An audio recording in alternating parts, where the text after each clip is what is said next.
안녕하세요. 한국인은 한국인답게 이세희입니다. 오늘은 일제 이승만 총장님이 져서 한국인에게 고함 중 국학은 민족정신 광복운동이다를 함께 해보겠습니다.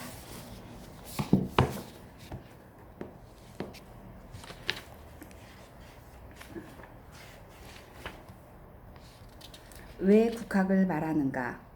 국학은 민족을 민족답게 하는 철학적, 사상적 정수다. 민족의 열과 생명이다. 한민족의 과거이자 미래이며 세계 무대에 당당히 설 수 있게 하는 자부심과 긍지이다. 한민족의 국학은 나와 민족과 인류를 살리는 길이다. 국학은 민족운동, 민족정신 광복운동이다. 새천년을 맞은 지 얼마 지나지 않아서 온 나라를 뜨겁게 달구었던 두 가지 사건이 있었다. 중국의 동북 공정 프로젝트와 일본이 독도 소유권 주장이 그것이다. 중국은 자랑스러운 우리 고려사를 엄청난 돈과 노력을 들여부어 자기네 나라의 변방사로 편입하려는 만행을 저질렀고, 일본은 독도가 자기네 영토라는 망언을 잊을만 하면 입에 담곤 한다.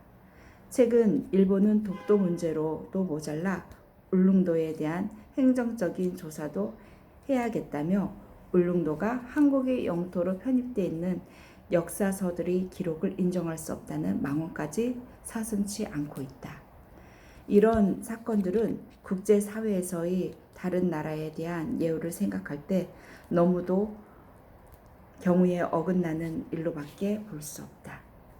중국과 일본은 왜 이런 일을 벌이는 것일까?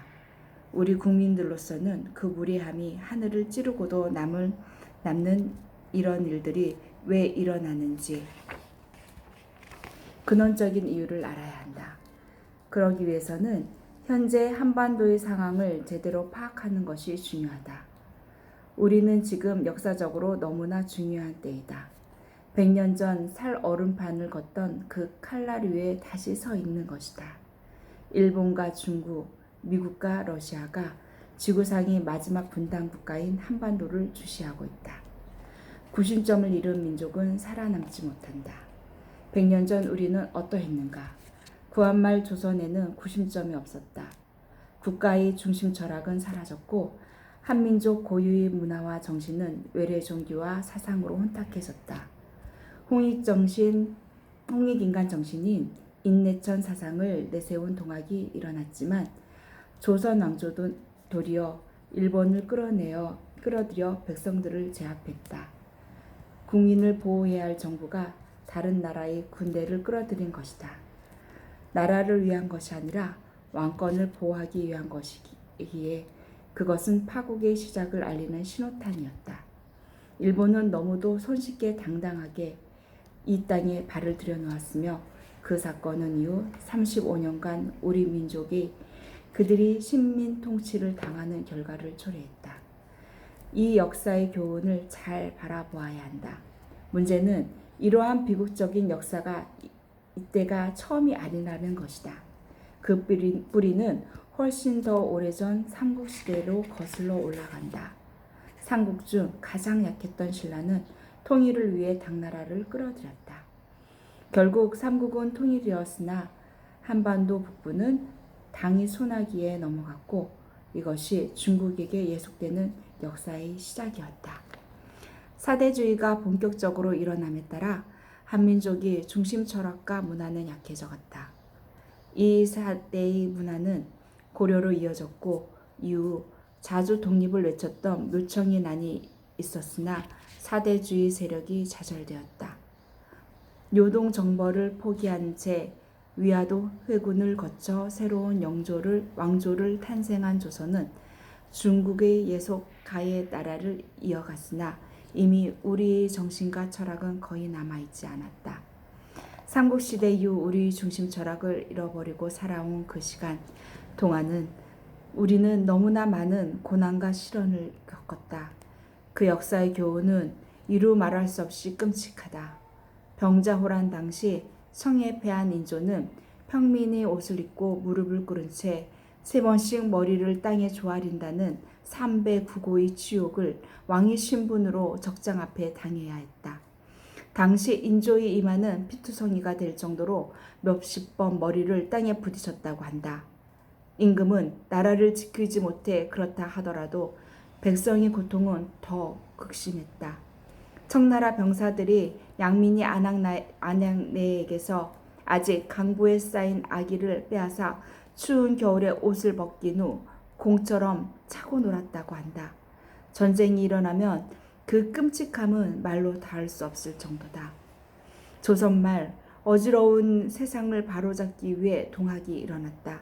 그러나 동학군을 진압할 목적으로 조선 왕조가 불러들인 일본군에 의해 한 해 동안 30만 명의 무고한 백성들이 죽음을 당했다.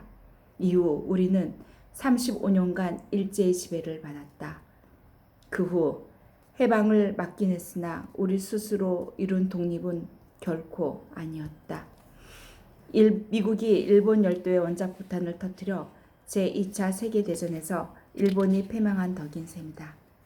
그 이후로도 냉전 이데올로기 속에서 구심점이 없었던 우리는 스스로의 의지와 상관없이 동족 상잔의 비극 6.25를 겪었고 그 전쟁의 소용돌이 속에서 350만 명의 사상자가 발생했다.